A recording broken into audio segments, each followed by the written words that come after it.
Václava Marhoula existují dva druhy válečných filmů. První jenom popisuje historickou událost a neřeší jednotlivé životní osudy vojáků. Druhý naopak kromě materiálu pro pamětníky nabízí niterní pocity lidí, kteří se dostali do vypjaté situace. Jako například vojáci 11. východního československého praporu, kteří byli na podzim roku 1941 odveleni do Němci a Italy obleženého města Tobruku.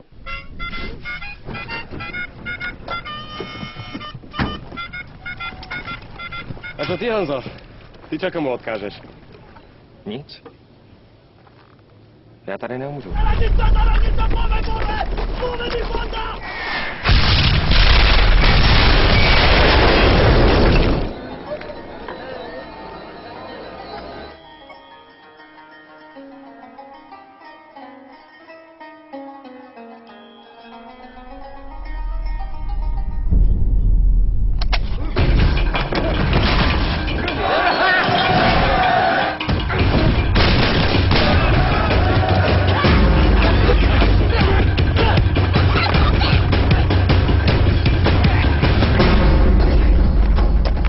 Válečné drama o naivitě některých mladých vojáků, o jejich idealistických představách o hrdinství a válce jsou syrově konfrontovány s nesnesitelným peklem africké pouště.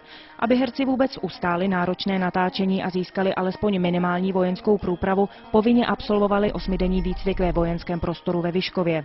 Štáb při hledání správných exteriérů procestoval 5 států severní Afriky a najel bezmála 13 000 kilometrů.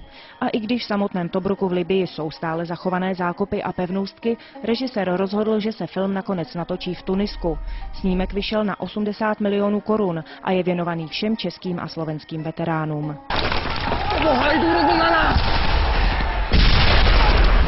Si myslíte, že se z vás posterem nebo co?